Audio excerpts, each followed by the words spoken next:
and start talking about whatever. All right. We're going to be live in 10 seconds, Cameron. So I did talk to Gabe. I said, we need some kind of a countdown video. Ooh. So right, so there's some kind of lead in, but that gives us time to post everything, Sure. that we got to post. It gives us time for me to pull up all these chats I got to pull up. Do we get Um, those like walk on hype songs? Like, oh, is that that would the... be beautiful. I think that'd be like we should have for every coach, there should Yeah, be a specific intro video with the hype song, that's what I'm saying. some video and photos of that coach. That's a great idea. I All right, like it. Gabe. I like it. Yeah, Gabe, if you're paying attention, we're gonna have hype intro videos for every single coach. Ask them what song they want it to be to. Uh, the only challenge is on YouTube, there'd probably be a copyright, but Yeah, we could yeah. just cut that. Like you could cut the beginning of that, and then I think you'd be okay. Or we Right? could finally make a look at this photograph by Oh, Gemini. AI. No, yeah, do an AI song. Yeah. Yeah, just pick your genre that you want your song for and everything else. So, welcome everybody that's tuning in. We are live with Storm Chaser Coaching. I'm Phil Johnson, and we get to be joined tonight by the professor, the coach, the meteorologist, and storm chaser, Cameron Nixon. Cameron, how are you doing tonight? Yes, sir. I am also doing fabulous this evening. I have gotten back from, we had a major conference, a severe local storms conference up in Madison. And I'm finally in relaxation mode after that. Really? So, Yes. what was the conference? Basically, a lot of folks from academia, they squeezed a few different conferences in one. So, like the severe local storms one is kind of the severe geeks one. Like you'll find Roger Edwards, Rich Thompson, all those good people there. And then there is also like a kind of a cloud physics one, and then like a precip climate change, whatever. But had a really big turnout, and that went really well. But Cool. yeah, a lot of information in your brain. And I'm sure you didn't stay up late at night, any of those nights, right? Why would you think that? You got to bed early every single night, nothing to do. I gotta be honest. I went to bed pretty early that week. Really?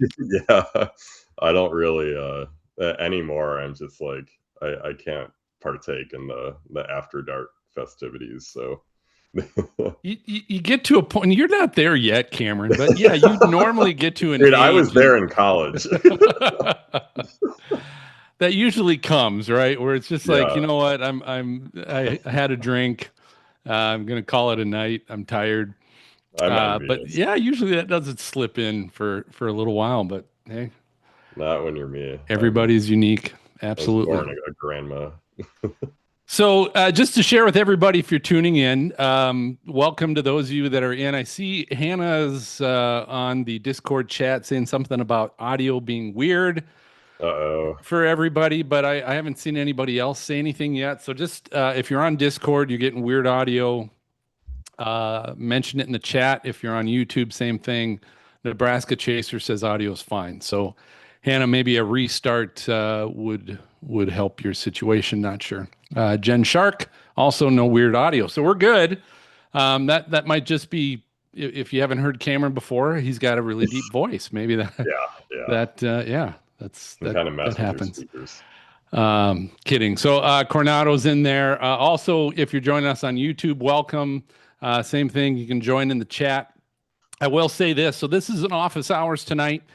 So Cameron basically is blessing us with his presence for the next hour to really answer any questions, meteorology questions, storm chasing questions, any of that. It's really kind of open game. The only stipulation is you do have to be a member of the Academy, Storm Chaser Academy, to get your questions answered. So you can do that over in YouTube.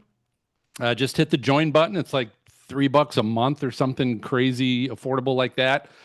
Same thing over in Discord. I did put in the chat if you've got questions and also how to activate your membership.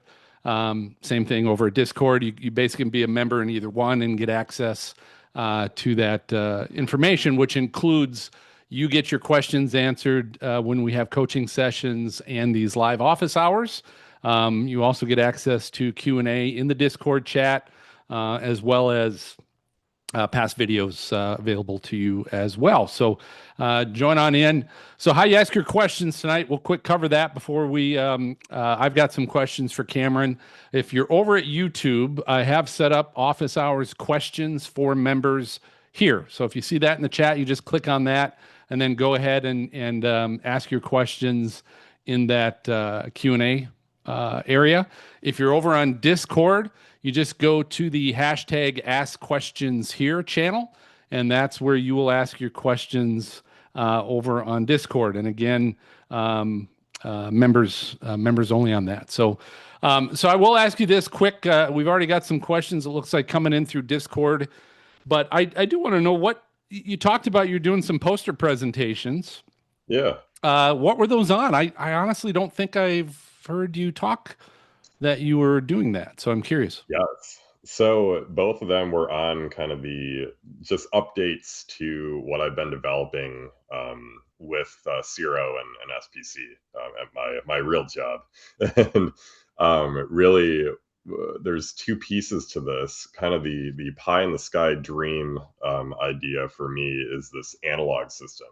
If you've ever used SARS, the analogs on the bottom left or bottom right of a sounding, maybe you see that May 3rd, 99, or that like 75% tour. I am basically trying to revamp that, use a much larger data set, and use potentially a more significant or a more,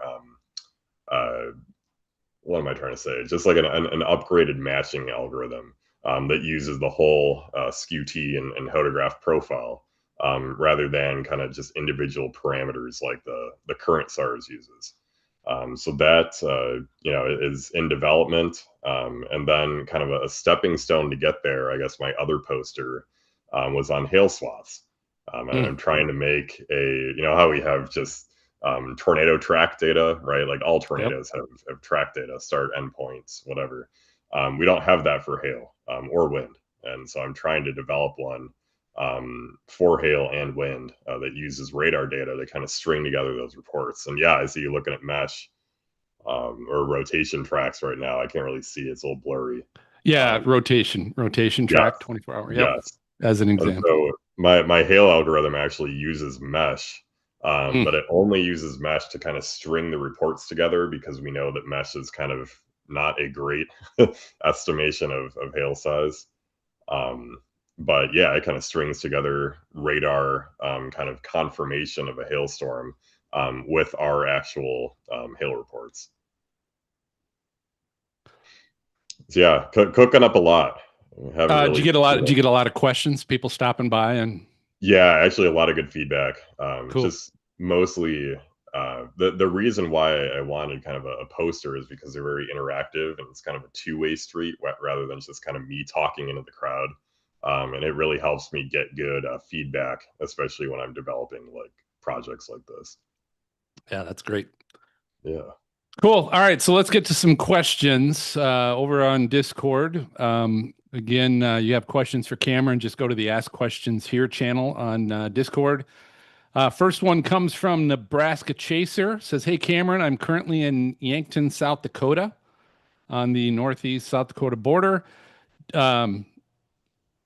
Do you think I should book it west, call it quits, or stay in this region for a few hours?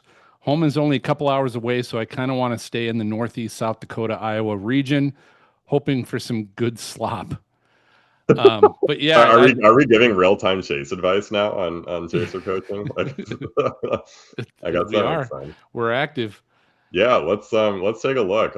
I can share my scroll. You could share yours too. We could just leave this up. I'm just looking in the background, but yeah, why don't you can pull it up so it's not. Yeah, that might be a little bit more. I'm not in front of it. Yeah, let me share. Let's see what's going on currently. If I am being completely and totally honest, I know there were storms Prague later today, but I have not looked at them. So this is gonna be a really rough draft here. First thing I notice is the smoke. Good heavens. I hate to be snarky, but like, I don't know if I were you, like, I don't know how good the structure is even going to be with all this smoke here. So that's definitely, so you're playing, okay, you're down in Yankton, which is probably, yeah, right around here. So you're probably looking at these storms in the Sand Hills and then just north of that near Rapid City. I don't know. Like, to me, my first impression is there's a lot of cloud gunk here, and a lot of smoke. And I know that's completely, irrespective of the meteorology and the ingredients, but that would already kind of get me not sure if I actually want to chase this. We could pull up some current RAP data, to start plucking some soundings around here. Maybe they would give us a little bit more optimism. That's not bad. Yeah, and he That's was asking, if you should book it west. So, take a look not, west too to see if that right.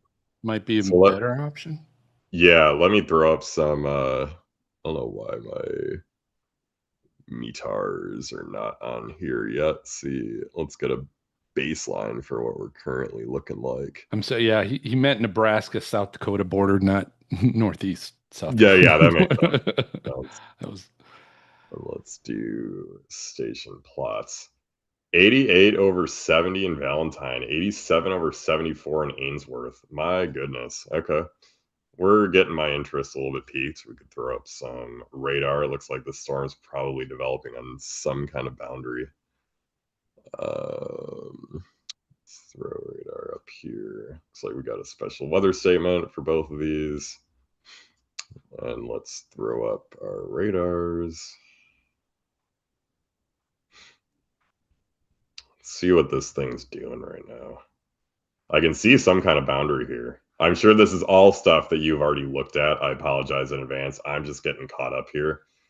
What I don't like is that these storms seem to have formed behind the boundary. You could see that. See the boundary just north of Mullen, up to Merriman. These storms are forming well behind this boundary.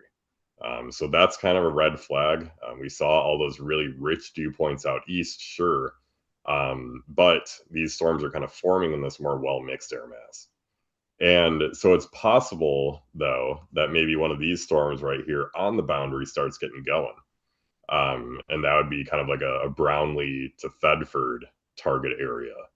What I'm concerned about, though, is that all this gunk on its heels just kind of grows up scale and turns this into a giant blob. Obviously, let's see if I could just request a sounding from the screen. This is why I love Weatherfront. Given the kind of background environment here, and we saw our dew points were even higher than this ahead, relatively dry air aloft, these really could be photogenic once they make their way into this kind of air mass east of that dry line. But that said, right, we had that smoke. So I can't really tell you what to do. But if you're, within an hour, hour and a half or so, like, I think, I'd maybe start wandering over there. If not, this is probably going to primarily be kind of a structure show. And if it's too smoky and hazy to see that structure, then you might just be kind of out of luck.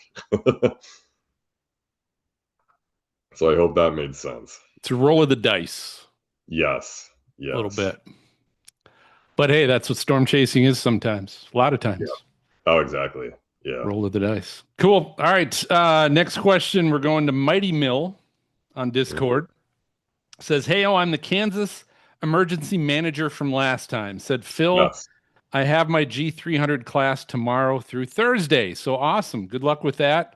Nice. I just finished mine a few weeks ago, and I think next week I have my G400 class. So awesome. It's good to have company on that. Let me know what you thought.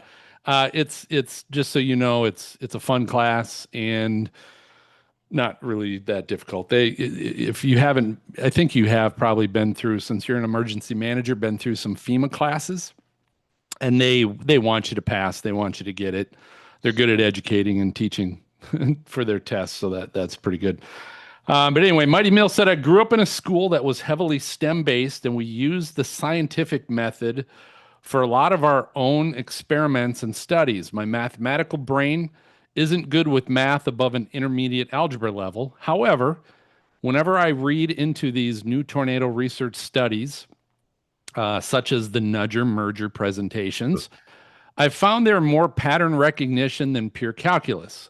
While I'm not Yes. not tech, while I'm not tech a degreed met, technically a degreed met, I do have a passion for learning about these new frontiers in tornado and severe weather research. I've made many decisions both in the EM office and while chasing through all I've learned through the cell interactions and merger presentations. Are there ways or opportunities for non mathematically inclined individuals to contribute to the needle in tornado research being moved forward? Does emergency management have a credible seat at the table in new research for both tornado and weather science and social science in response to tornado warnings, etc.? And he just said, hey, I'm working on a study geared toward public safety official response to tornado warning issuance. Wow, that's a really good question. And my first part of the answer is you are looking at someone who at least also considers himself mathematically, maybe not the greatest out there. And I really commiserate because not knowing math in this field or just being, traditionally not great at math is hard. It's like you can't speak the language that other people are speaking, and I've really struggled with that throughout my early career. And you might say like, "Oh, dude's got his PhD, whatever." It, so much of that is just persistence and pattern recognition, like you said. And if you think about it, all the kind of research projects that I was doing in my PhD revolved around what does the SQT look like? What does the hodograph look like? What do storm interactions look like around the storm? So I can absolutely tell you that there is room for scientific progress, even where math is not necessarily involved. I will say I'm always jealous of folks. If like I'm gonna name drop Sam Brandt here. If you don't follow him already, I don't know what you're doing.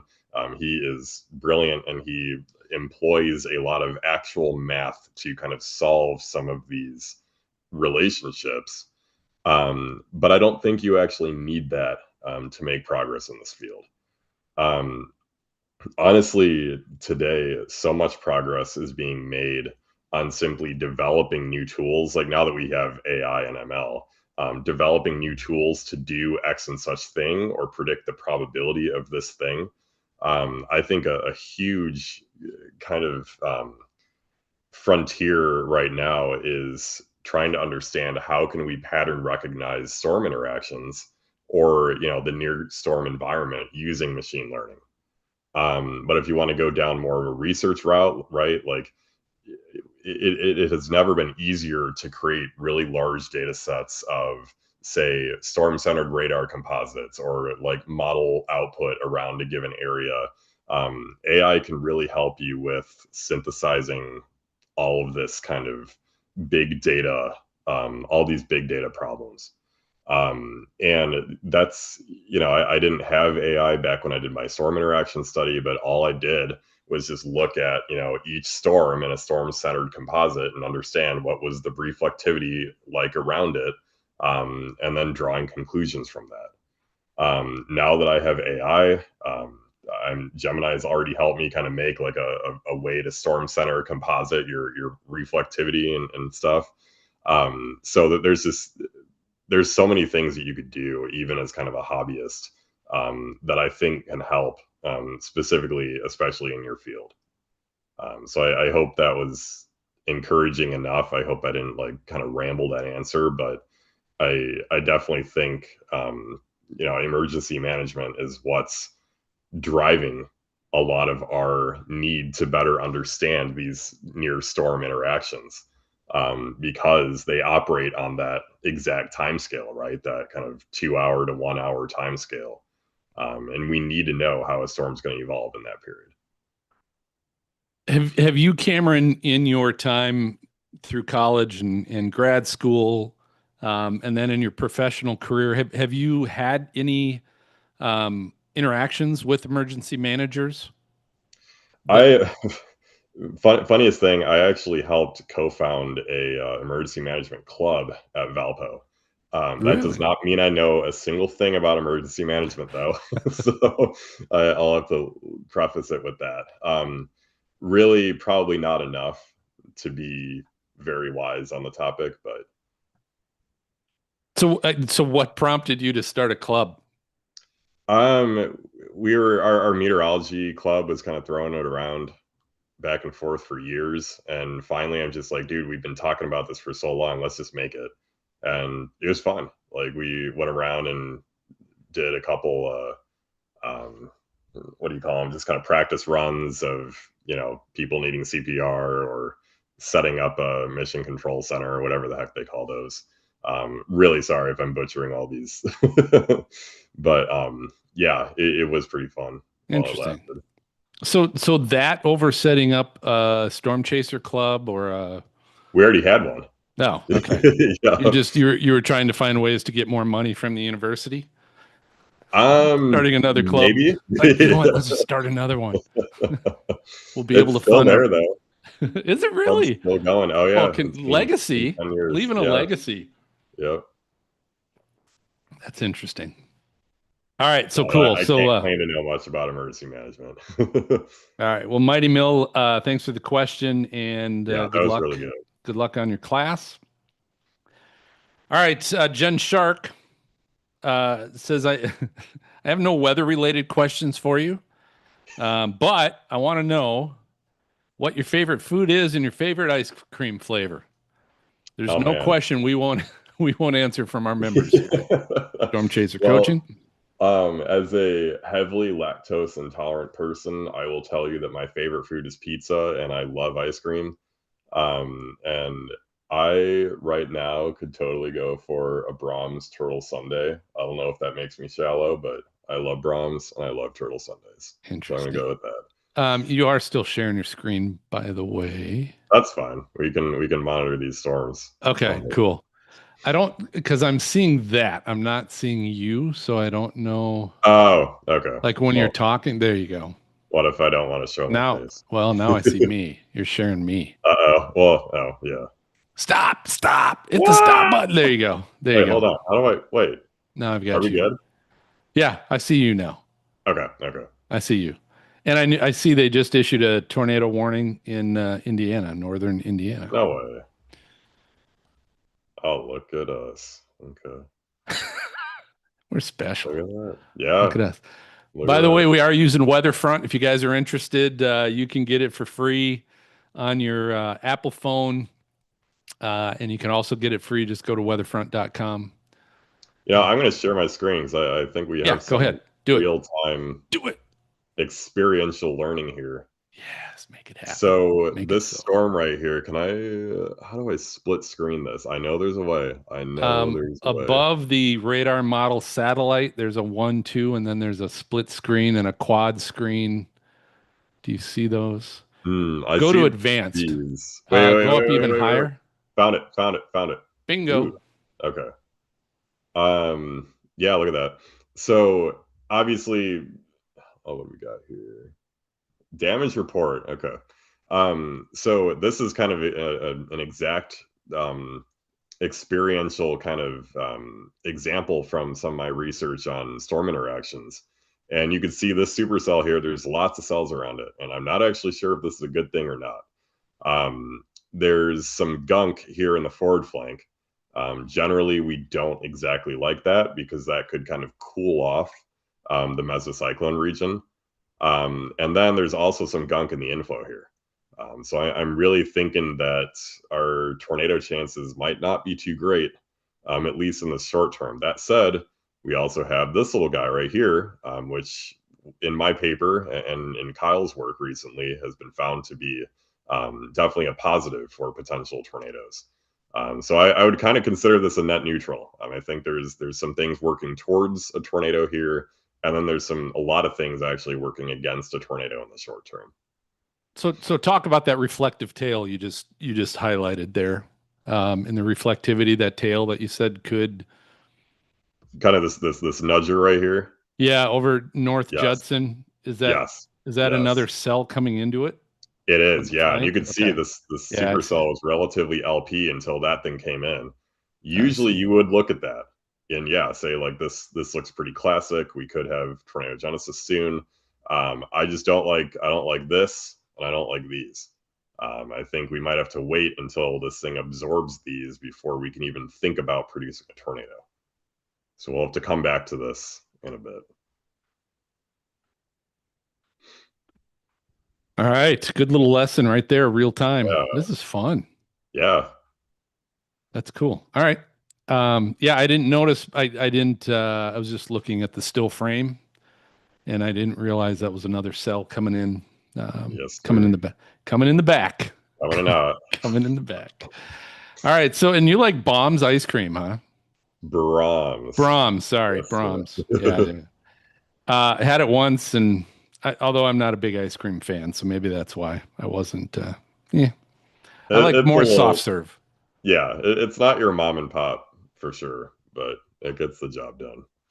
Well, and if that's what you grew up with, that's Well, you're typically gonna love it. I grew up on Culver's custard, but I didn't like Oh that. yeah. Where'd you grow up? Chicago. Oh gosh, yeah. Yep. Okay. Yep.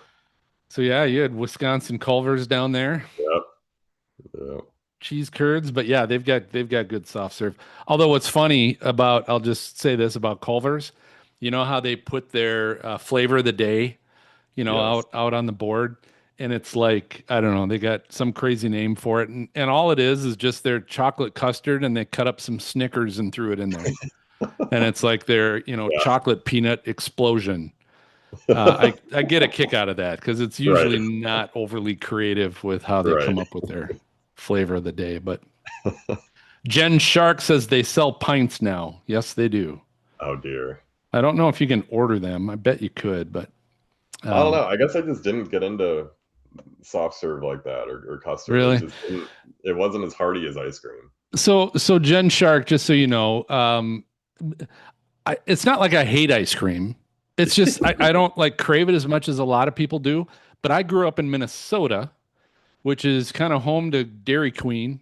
And I grew up with a lot of Dairy Queens in my area, and that's soft serve. And I don't even think it's ice cream. It's like ice Probably not. milk or something, but it's good. I love that soft serve for whatever reason. So sorry.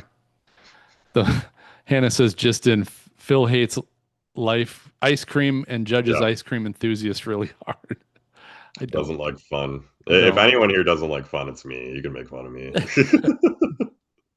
Okay, so on Hannah, the good segue there, Hannah says, Cameron, do you have any FEMA certs? If so, which? Answer that first. I think you kind of answered that already, didn't you? Sort of. Well, okay, Or so do you, I shook my head, but we definitely took a test in the very beginning. So whichever one you take at the very, very, very beginning of your FEMA adventure is the one that I took. I really don't remember what that was. that's FEMA 1. That's the Yes. class. The camera. I don't know. I don't know Yeah. which one it is. And then she said, and for Phil or Cameron or both, what kind of certifications would you recommend? So here's the thing. I will say this, and I'm kind of working into a little bit more emergency management. I don't even know why it interests me, but it kind of interests me a little bit. Part of it is because I work in the collegiate athletic industry, and so we have big events, and so big events you usually are working pretty close with law enforcement, EMTs, your county and state emergency managers. And so that's kind of my role within our athletic department when we have football games and big basketball games, things like that. And so I've kind of really developed an interest there. But a lot of my early certifications were they've got a lot of classes, like a lot of different, and they get specific. So I had, I think, 4 or 5 certifications that were specific to sporting events Mm, and hosting big events. Like if you're having a big marathon or you're having, a big football game or something like that, right? That's what they were focused on. And it's only recently that I went to our county EMA and kind of said, hey, if I wanted to help out, because they'll send people down to Florida for hurricanes and things like that as well. So there's more support.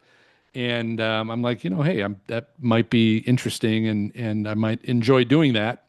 And so I took it's called the G300, which is kind of intermediate emergency management, and then there's a 400 class G400 that is advanced. And to take those, you just have to there's like 4 online certifications that are really quick and simple. And I will say this, there is a lot of paperwork involved in Hmm. emergency management because it's Yeah, funded I by can the imagine. government. And so there's always paperwork involved in some form or another. But um, yeah, So that's what you want to do? You want to be kind of like deployed to some of these I, random. I would be interested in helping out. Like that's not what I want Mm. to do with my life, kind of a Right. thing, right? I enjoy what I do at the university in collegiate athletics, but I Yeah, certainly think, hey, if I can get certified and be of assistance and help with stuff like that interests me, yeah, then if they do deploy, I might say, hey, I'm going to take a week off and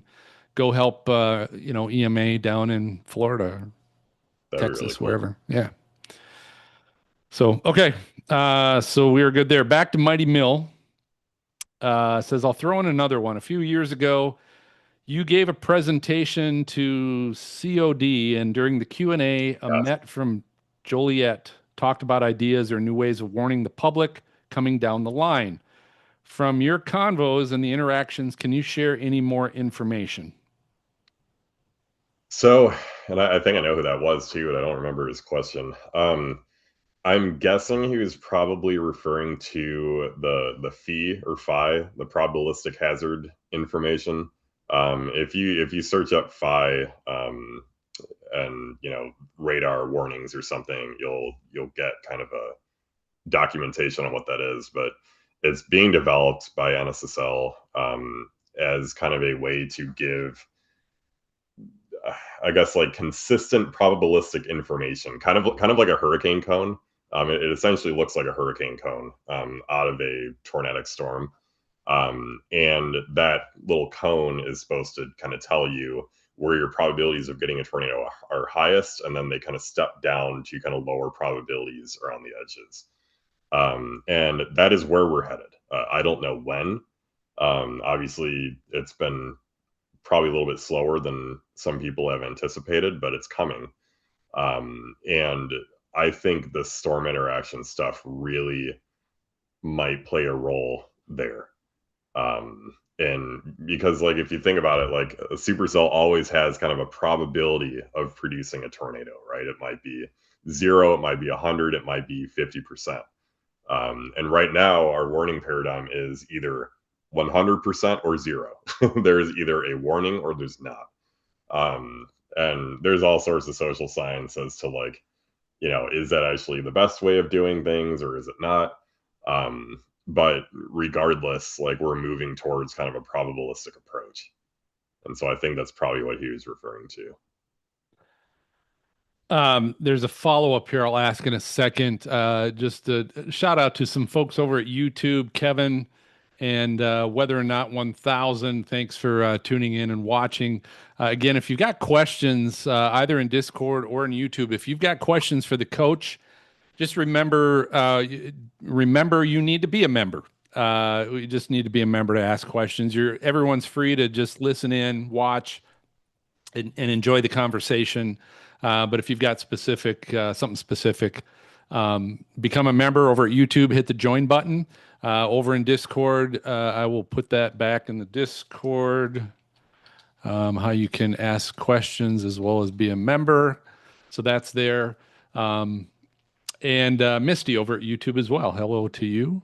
And yeah, so here's the follow up question, Cameron. I From actually, right before you do that, I'm going to put this up. I don't know why I didn't just share this originally, but this is oh, phi or phi. This is kind of what, people in the community are kind of envisioning this to look like, right? You can see, our current warning polygons here in red, and then you can see, phi in yellow here. And these are kind of the probability contours, kind of like that cone. I could just leave this up while we're chatting. Cool. For some reason, Cameron, I thought that was coming into effect this year. And I don't know why I thought that, but somehow I thought that they were going to be introducing that or select markets kind of a deal. I don't know. Yeah, But I I mean, haven't seen it, so yeah. yeah, it's a slow process, right? All right, so an all important question. While Gabe's working out, he needed to come on and ask you if you wanted to do the forecast session when we're done. Yes, I got it. I got Okay, it. Hannah, you could tell Enjoy Gabe your pump, Gabe. you could tell Gabe that he's in. He's in. Yeah.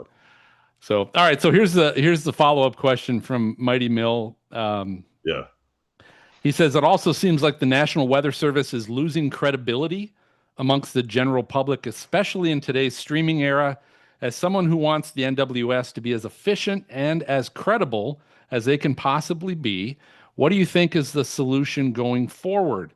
I do remember seeing a graph that came out this year about how warnings have increased lead time, but in doing so have widened the tornado warning verification gap. Hmm. So, as Well, someone who wants to see the NWS efficient and as credible as possible, what do you think is the solution? yes. Well, Answer all the I'm problems. gonna be very careful with this because I really the National Weather Service is my passion and kind of helping them and seeing the improvement that we all want is also my passion. I definitely think we need to be working more with streamers. You said, one of the biggest. I feel like streamers are a blessing and a curse because they will kind of shine a mirror up to exactly what the weather service is doing at any given time. There is kind of this constant scrutiny, can be both a good and a bad thing. That the weather service is now kind of held up to constant scrutiny because now everyone has access to that same data. And I really think that the only way that we're going to get past this kind of friction between the two is to simply just work together.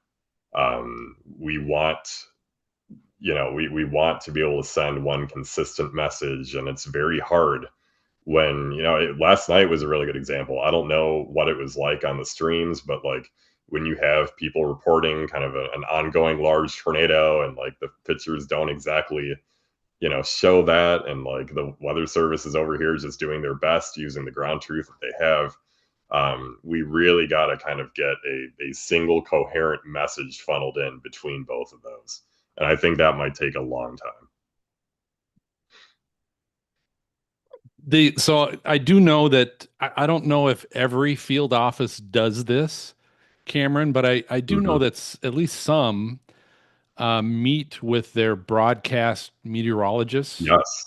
I think annually. Yep. Um, Norman does. I've actually been to one of okay. their little Like, shindigs. is that like start inviting some of these more viewed streamers to that table? Is that maybe a step? Yeah. SPC's already done that. They've brought in Yeah. people like Okay. Ryan Hall, and just chatted with them. I definitely think there is room for individual offices to start inviting some of these people. I think it's like if this continues like this, I really fear that there's just so much friction that we just start, hating each other. And I think we can avoid that. Like the more we communicate, the more we talk to each other, the more we remember that we're just human. I think the better we'll get along. You are still sharing your screen. You could probably turn That's that fine. Yeah, we off could probably turn for that the off. time being. I don't see any active tornado. Like, hey, here we are. We're like doing live weather streaming right now. We should get Yeah, invited to the table. sure are. Yep. Get I Gabe do want to, invited. let me throw this back up. Yeah. And share what I'm seeing on radar. And so remember, we kind of made that scientific guess that this supercell here would kind of struggle to produce a tornado, and that's actually what happened. That storm rapidly kind of died. Those mergers kind of took over and kind of blobbed it out. Something that is interesting though is now we have the supercell developing kind of on the lead end of this cluster, presumably with kind of rich, kind of unstable inflow air flowing in from the southeast. Would not be surprised if this one tries to make a run for a tornado now. It doesn't really have much in its forward flank to kind of hamper it, and it also has some stuff in its rear. So we could watch this over the next few minutes. You heard it from Cameron. It's got some stuff in its rear. So who Anyway, knows? Who knows what's going to happen with that one? But I regress. So Shark Moore 4198 says, "What do you think about the prospects for the second severe weather season? How might that be affected by the Super El Nino?" I'm going to defer that question to Trey. I really wish I literally had any answer to that, other than I hope it's good. I was with Trey late last week, and there was plenty of conversation about ENSO, Okay. uh, El Nino Southern Oscillation, right? That's what that Yes. stands for. So we did. If you want to go back, watch the previous office hours from last week, and he did talk about that as well. So, all right, Jen Shark. Uh, did Another you, ice cream question. Cameron? Have you ever seen Monty Python's Quest for the Holy Grail? I actually have, yeah, forever ago. What is your favorite Yeah, color? yeah, She knew wants that. to know what's your favorite color. Um, well, it Jen's was got a purple. crush, I think. It Okay. was purple. It was It's purple, and changed. then the kids in grade school kind of bullied me out of it because they thought it was a girl's color. Oh, So kind of oscillated between blue and yeah. red, and now it's purple again. So Kids can be so cruel. yeah. All right, so it's purple. Do you have any catchphrases like Trey? I didn't even know Trey had catchphrases. What are Trey's catchphrases? Oh, maybe Bugaboo or Hey Everyone. Okay, um, I haven't heard of Bugaboo. yeah, he says Bugaboo a lot. I don't Hmm, know. Do I have any catchphrases? I don't know. I probably do. I'm not self-aware. Ask in the chat here. They're chiming in here a little bit. Hannah says, "Look at this photograph." I mean, I didn't even come up with the photograph thing. That was the kids. Doesn't mean it can't be your catchphrase now, though, right? What else are they saying? Robust. Uh, Anderson Jones just said photograph or That's robust. Jen Shark said robust. okay. Okay. Atlas said robust. Yeah. Oh, interesting. Yeah. Interesting. That is interesting. All right. Robust. Also, Jen Shark says, "How can a Rufus hater like me get used to using it since the NAM is going away forever?" Cross your fingers. Good luck. Hmm. I will say. So I actually didn't know this, and so I'm not just shamelessly plugging Weatherfront, but I'm actually kind of impressed. Weatherfront has the most recent RFS. If you look at pivotal weather like I was doing, you're only going to get, yeah, you're on that now. You're only going to get the old version. Use that at your own peril. That version is just not great, especially if you're a storm spotter. The V2 RRFS that you can find on Weatherfront is a significant improvement. Are you still going to see some of the same kind of annoyances? Yeah, absolutely. But I guess how do you cope with it? Use the RRFS on Weatherfront, or anywhere that has the V2 or kind of the updated RRFS model. So would that be, I assume that's the Rufus MPAS, MPAS, Rufus MPAS? No? Because Um, I don't think on Weatherfront it just says Rufus 2. Um,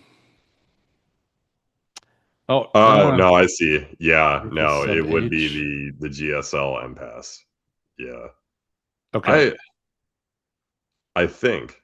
I swear there is a V2 last time I Yeah. was looking at this. Let me quick look at the app here. They could have just renamed it. Huh. Yeah, Now I I actually because don't I'm know. seeing Rufus M Pass on the app too. Yeah. I mean, well, like the MPass is the next kind of state of the art model, so I'm assuming it's probably going to be better than the regular RFS, but perhaps less tested.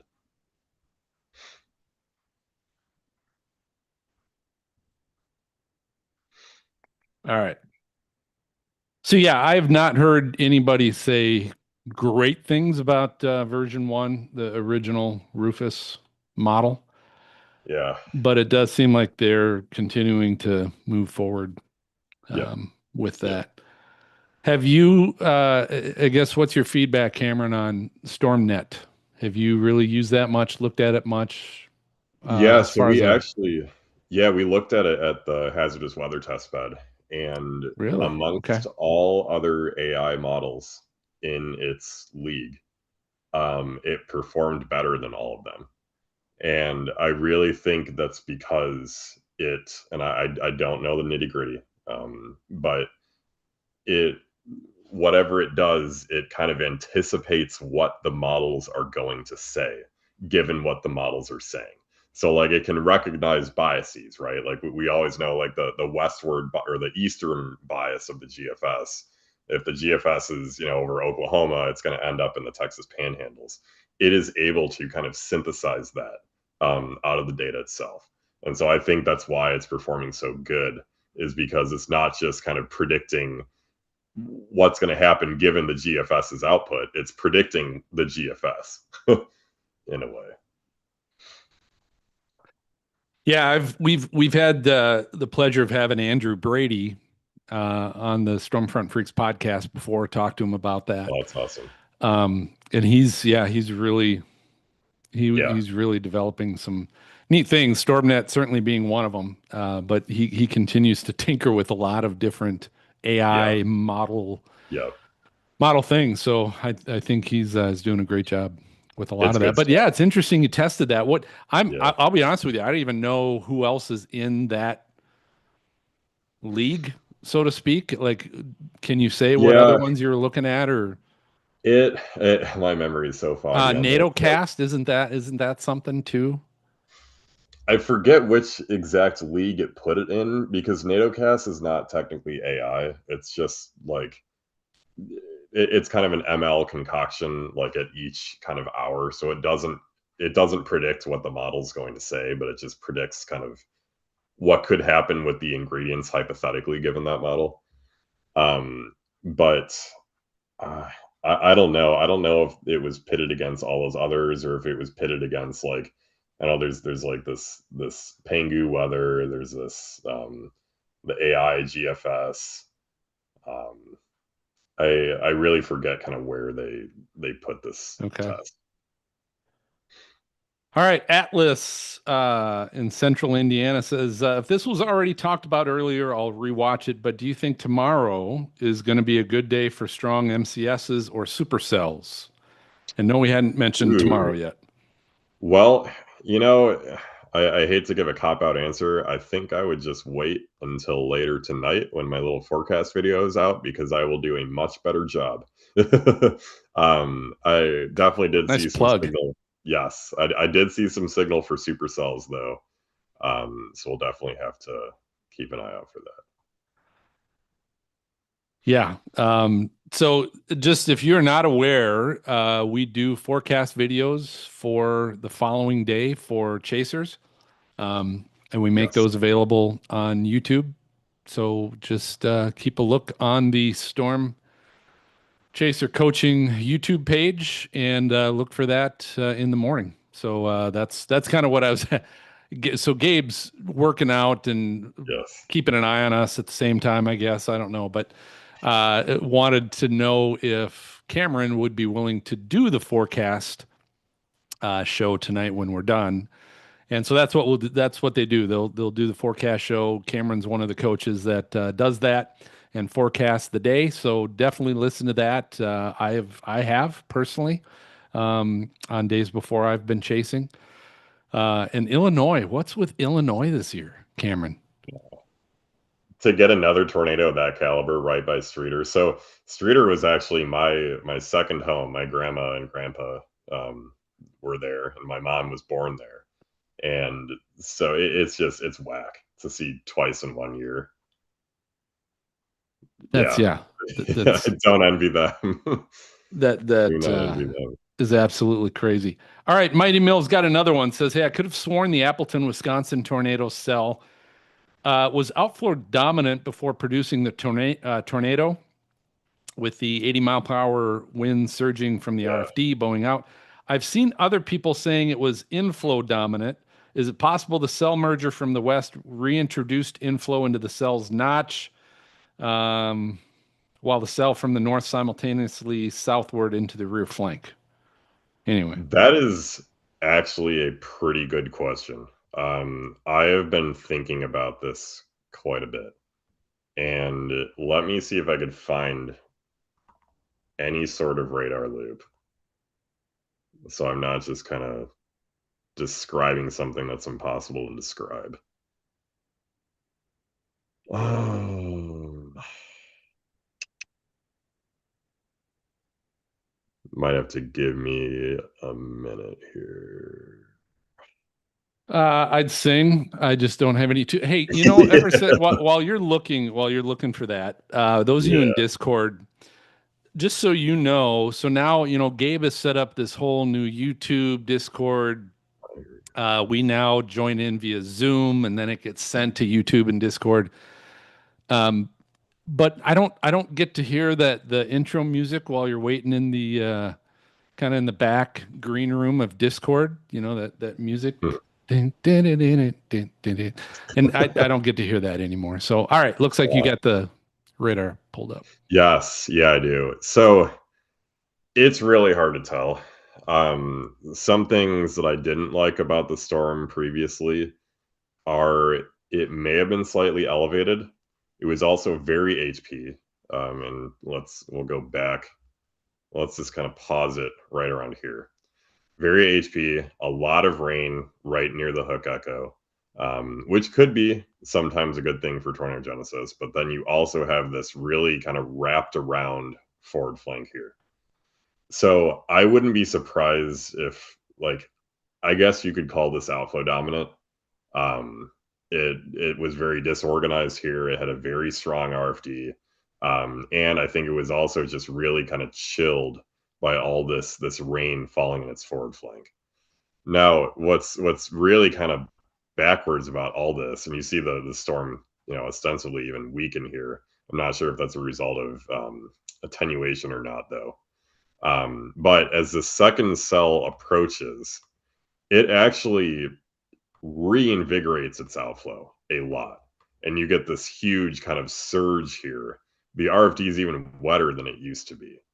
Obviously, you could say that served as kind of a nudge towards tornado genesis, as that kind of increased the RFD and increased kind of convergence along there.